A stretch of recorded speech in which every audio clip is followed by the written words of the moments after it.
நண்பா, நண்பீஸ் எதில ஜாஸ்தி இருக்காங்களா?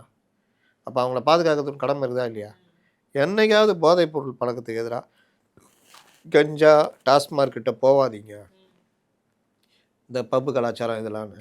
தலைவரே அத நோக்கி நகர்ந்தா அப்புறம் என்னாது? அவருக்கு அதனால தான் பேச வர மாட்டேங்குது. இப்போ நம்மளுக்கு சில விஷயங்கள் உடன்பாடு இருந்தா, அத நம்ம இதுவா பார்க்க மாட்டோம். ஒரு பெரிய இப்போ டெய்லி தண்ணி அடிச்சிட்டு இருக்கிறான் ஒருத்தன். அவன்ட்ட போயிட்டு மதுவின் தீமைகள் அப்படின்னு சொன்னா, "அது குடிக்கலாம் தலைவரே, லைட்டா குடிச்சிக்கலாம். அவ்வளதான். வேறென்ன அதுல என்ன தப்புக்குது?" அப்படின்னு.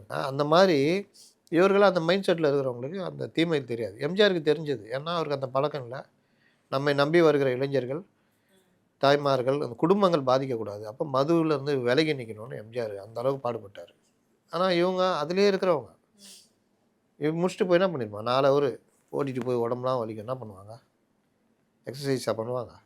அப்ப இவர்கள் எல்லாருமே அந்த இதுக்கு மாறிட்டாங்க. எத பத்தியும் கவலைப்படாம போவாங்க. ஆனா, ஒவ்வொரு உயிரினும் உணர்விலும் இதிலும் இருக்கிறேன், அதில இருக்கேன், இதில இருக்கேன். இஷ்டத்துக்கு பேசிட்டு இருக்கிறது. வேற ஏதாவது நீங்க பேசி நீங்க ஸ்பெஷலா ஏதாவது பார்த்தீங்களா?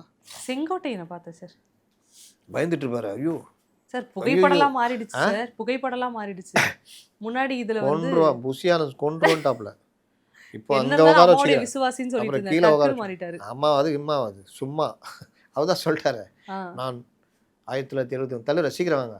2026ல் என்னை கை நீக்கி வெளியே விட்ட பொழுது, கை கொடுத்து தூக்கியவர் எங்களுடைய தலைவர் தளபதி. தளபதின்னு சொல்லு. தளபதி விஜய் அவர்கள். பாக்கெட்ல என்ன வச்சுக்கிற? எம்ஜிஆர் படம் வைத்திருக்கிறேன். தூக்கி போடு வெளிய. ரைட்.